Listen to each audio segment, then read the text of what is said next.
May the words of my mouth and the meditations of all of our hearts be acceptable in your sight, our God, our strength, and our Redeemer. Amen. Please have a seat.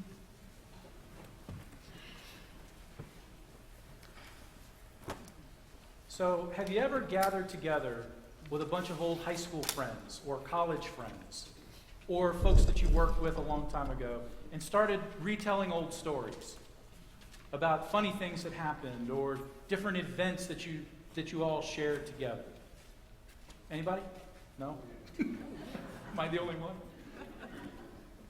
And inevitably, I think what happens is when somebody starts retelling the story, somebody else remembers it a little bit different. The stories aren't always quite the same.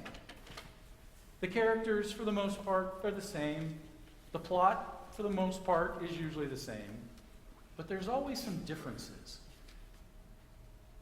Over the past 7 days, we've heard 3 different versions of Jesus' birth narrative.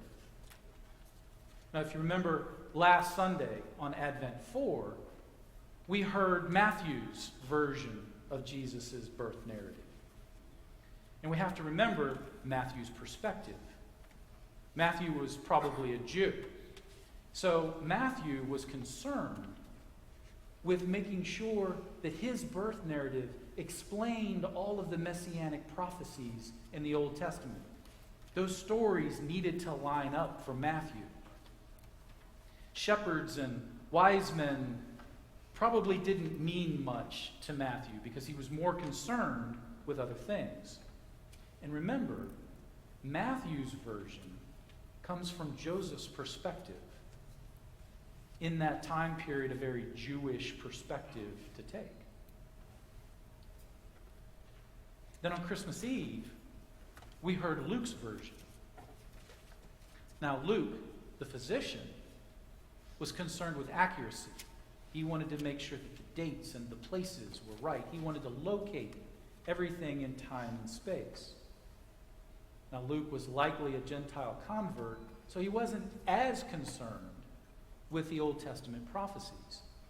He was concerned, though, with the people on the fringes of society. Like himself being a Gentile, he was concerned about the shepherds and the woman's perspective. And if you'll remember, that story encompasses Mary's point of view. Now this morning, we hear John's version of Jesus' birth narrative.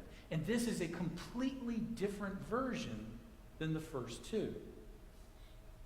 I like to call it a cosmic birth narrative.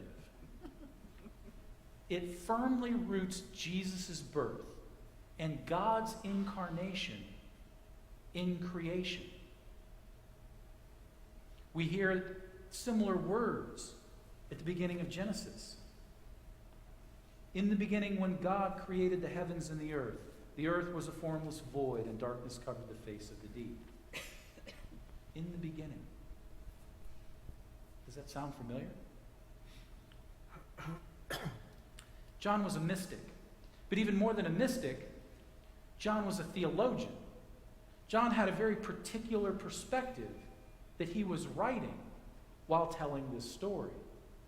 And being a theologian, he wasn't necessarily concerned with Old Testament prophecy, with characters, or plot, which is why we get the style of story we hear this morning. John actually condenses the birth narrative down into one verse. And the Word became flesh and lived among us. A very theological explanation of what happened on Christmas Day. Now, make no mistake, all 3 of these evangelists are telling the same story. They're telling a story of the incarnation of God in human form. They're telling a story of the creator of the universe, who created everything that is, taking on human flesh, becoming one like us. It's really amazing when you think about it. The Episcopal Church and the Anglican tradition more largely, incarnation features prominently in our theology. And the reason that it features so prominently is because without God condescending to take on our form, we don't get the resurrection. We don't get verses from the Bible that talk about seeing Christ in the other. We lose out on trying to imagine the imago Dei, the image of God in others. Now, just like the evangelists had different perspectives on Jesus' birth, we too share different perspectives on the emotions that this time of year, the holiday season, elicit. For some of us, the holiday season is a time of peace and joy, a time filled with family gatherings and gift giving, a time that makes us recall memories of childhood that we hang on to and cherish.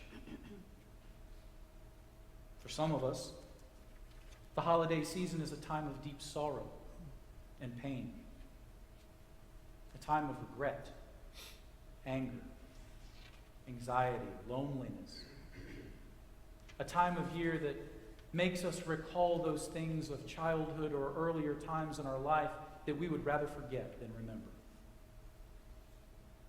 But wherever you fall on this emotional spectrum this time of year, this passage speaks to us. It speaks to us because this birth narrative, John's birth narrative of Christ Jesus, helps us to understand the length, the depth, and the breadth of God's existence. He was in the beginning with God. All things came into being through him. John's birth narrative of Christ Jesus says, even in the midst of life's chaos and our own feelings of inadequacy, the world belongs to God. He was in the world, and the world came into being through him.